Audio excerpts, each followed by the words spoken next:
Cordial saludo, queridos amigos.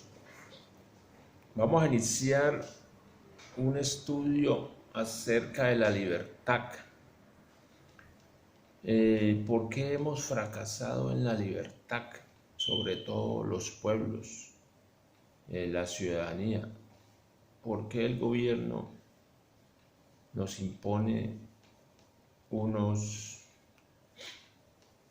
aspectos realmente injustos a la sociedad, al pueblo, al que paga impuestos, al que no es político, al que no está en la rosca, al que no se asocia con la corrupción? ¿Por qué tenemos que someternos a esa injusticia social tan inmensa, a ese no operar de la justicia? Los hombres ya no luchan por la libertad, les da miedo morir por la libertad, sabiendo que es la máxima expresión de su individualidad, como lo vamos a ver en este estudio de un gran maestro llamado Erich Fromm al escribir su libro El miedo a la libertad. Entonces vamos de una a hacer el estudio, espero les guste y vamos haciendo opiniones, espero sus opiniones si gustan. Entonces dice así, es un libro que se llama El miedo a la libertad, lo escribió Erich Fromm, lo pueden conseguir muy fácilmente, sino que me agrada replicar estos estudios que hace este maestro. Entonces vamos al grano de una. Entonces empieza así con una oración de los hombres dignos. Esta es la oración de los hombres dignos. Entonces dice así, no te di fulano ni un puesto determinado, ni un aspecto propio, ni función alguna que te fuera peculiar, con el fin de que aquel puesto, aquel aspecto, aquella función por los que decidieras, los obtengas y conserves según tu deseo y designio. La naturaleza limitada de los otros se halla determinada por las leyes que yo he dictado. La tuya, tú mismo la determinarás sin estar limitado por barrera ninguna. Por tu propia voluntad, en cuyas manos te he confiado. Te puse en el centro del mundo, con el fin de que pudieras observar desde allí todo lo que existe en el mundo. No te hice ni celestial ni terrenal, ni mortal ni inmortal, con el fin de que casi libre y soberano artífice de ti mismo, te plasmaras y te esculpieras en la forma que te hubieras elegido. Podrás degenerar hacia las cosas inferiores que son los brutos. Podrás, de acuerdo con la decisión de tu voluntad, regresar hacia las cosas superiores que son divinas. Pico della Mirandola se llama el que escribió esta oración de los hombres dignos. Pico della Mirandola. Entonces iniciamos este estudio con esta hermosa oración de los hombres dignos, los hombres libres. Entonces vamos a pasar a este estudio en la página 27 de este libro que yo estoy leyendo aquí. Ustedes en sus versiones será un libro diferente, no importa. Buscan solo el título y el título de este punto se llama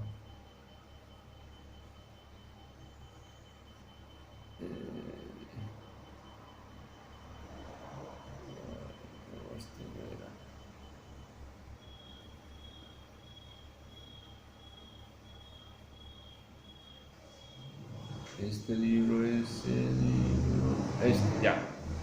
La libertad como problema psicológico. Entonces, la historia moderna europea y americana se halla centrada en torno al esfuerzo que tiende a romper las cadenas económicas, políticas y espirituales que aprisionan a los hombres. Las luchas por la libertad fueron sostenidas por los oprimidos, por aquellos que buscaban nuevas libertades en oposición con los que tenían privilegios que defender.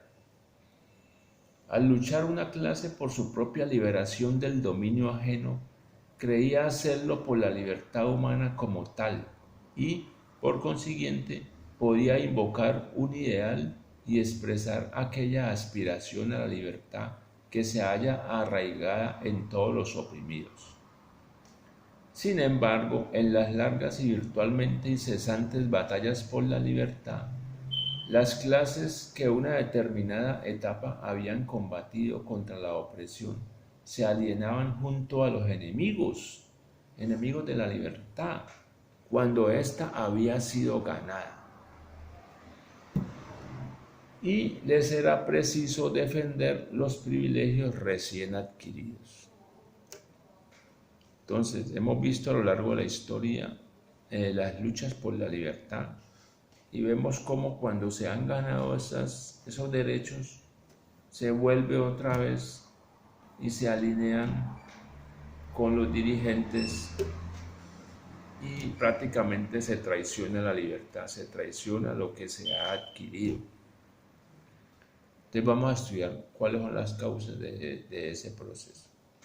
A pesar de los muchos descalabros sufridos, la libertad ha ganado sus batallas. Muchos perecieron en ellas con la convicción de que era preferible morir en la lucha contra la opresión a vivir sin libertad. Muchos creen que es mejor morir en su lucha a vivir sin libertad. Esta muerte era la más alta afirmación de su individualidad. La historia parecía probar que al hombre le era posible gobernarse por sí mismo, tomar sus propias decisiones y pensar y sentir como lo creyera conveniente. La plena expresión de las potencialidades del hombre parecía ser la meta a la que el desarrollo social se iba acercando rápidamente. Los principios del liberalismo económico, de la democracia política, de la autonomía religiosa y del individualismo en la vida personal dieron expresión al anhelo de libertad y al mismo tiempo parecieron aproximar la humanidad de su plena realización. Una a una fueron quebradas las cadenas. El hombre había vencido la dominación de la naturaleza, adueñándose de ella. Había sacudido la dominación de la Iglesia y del Estado absolutista. La abolición de la dominación exterior parecía ser una condición no solo necesaria, sino también suficiente para alcanzar el objeto acariciado, la libertad del individuo. La guerra mundial fue considerada por muchos como la última guerra, su terminación como la victoria definitiva de la libertad. Las democracias ya existentes parecieron adquirir nuevas fuerzas y al mismo tiempo nuevas democracias surgieron para reemplazar a las viejas monarquías. Pero tan solo habían transcurrido pocos años cuando nacieron otros sistemas que negaban todo aquello en que los hombres habían creído y cuyo logro costara tantos siglos de lucha. Porque la esencia de tales sistemas que se apoderaron de una manera efectiva e integral de la vida social y personal del hombre era la sumisión de todos los individuos, excepto un puñado de ellos, a una autoridad sobre la cual no ejercían vigilancia alguna. Vamos analizando todos estos procesos. que se va adquiriendo libertad, pero después vuelve y se pierde por, por, el- por la sumisión de las personas. En un principio muchos hallaban algún aliento en la creencia de que la victoria del sistema autoritario se debía a la locura de unos cuantos individuos y que a su debido tiempo esa locura los conduciría al derrumbe.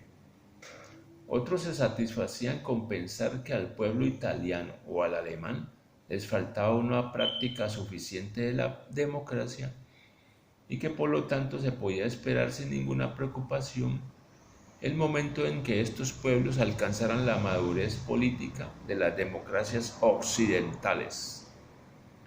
Otra ilusión común, quizá la más peligrosa de todas, era el considerar que hombres como Hitler habían logrado apoderarse del vasto aparato del Estado solo con astucias y engaños, que ellos y sus satélites gobernaban únicamente por la fuerza desnuda y que el resto de la población oficiaba de víctima involuntaria de la traición y el terror. En los años que han transcurrido desde entonces, el error de estos argumentos se ha vuelto evidente. Hemos debido reconocer que millones de personas en Alemania estaban tan ansiosas de entregar su libertad como sus padres lo estuvieron de combatir por ella.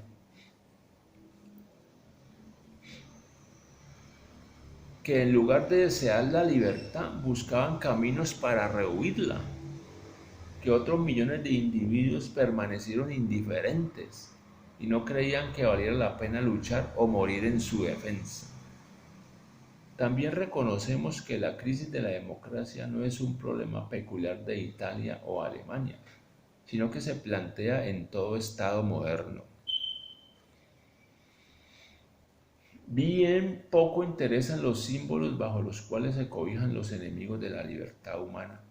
Ella no está menos amenazada si se la ataca en nombre del antifascismo o en el del fascismo desembosado.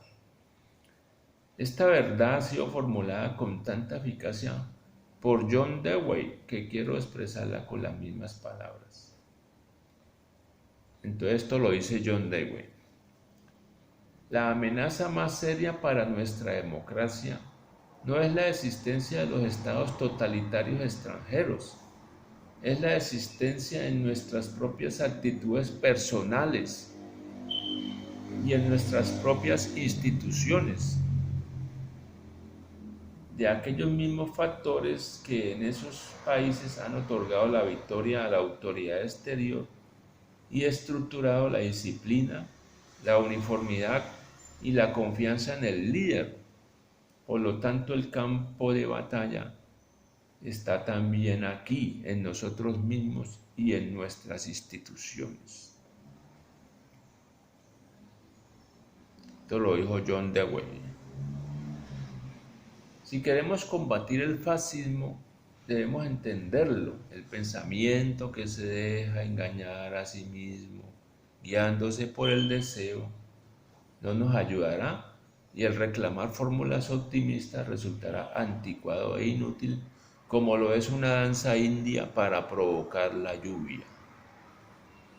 Al lado del problema de las condiciones económicas y sociales que han originado el fascismo, se halla el problema humano que precisa ser entendido.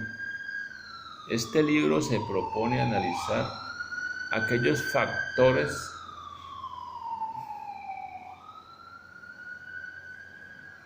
dinámicos existentes en la estructura del carácter del hombre moderno que le hicieron desear el abandono de la libertad en los países fascistas y que de manera tan amplia prevalecen entre millones de personas de nuestro propio pueblo. Las cuestiones fundamentales que surgen cuando se considera el aspecto humano de la libertad, el ansia de sumisión y el apetito de poder son estas. Estas son las preguntas que nos hacen. ¿Qué es la libertad como experiencia humana? ¿Es el deseo de libertad algo inherente a la naturaleza de los hombres? ¿Se trata de una experiencia idéntica cualquiera que sea el tipo de cultura a la cual una persona pertenece ¿O se trata de algo que varía de acuerdo con el grado del individualismo alcanzado en una sociedad? ¿Es la libertad solamente ausencia de presión exterior o es también presencia de algo? Y siendo así, ¿qué es ese algo? ¿Cuáles son los factores económicos y sociales que llevan a luchar por la libertad? ¿Puede la libertad volverse una carga demasiado pesada para el hombre al punto de que trate de eludirla? ¿Cómo ocurre entonces que la libertad resulta para muchos una meta ansiada, mientras que para otros no es más que una amenaza?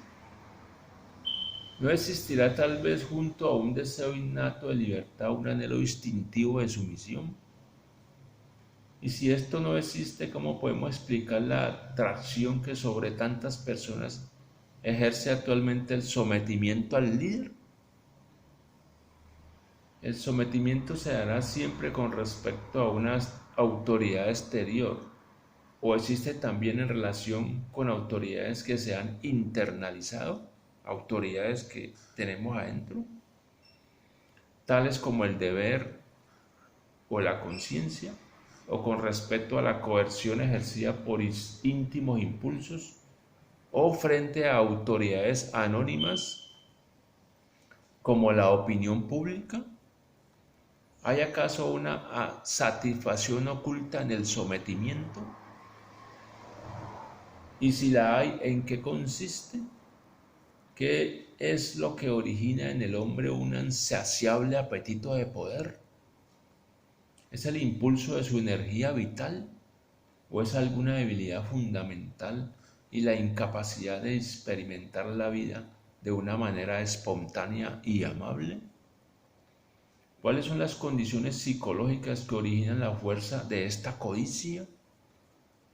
¿Cuáles las condiciones sociales sobre que se fundan a su vez dichas condiciones psicológicas?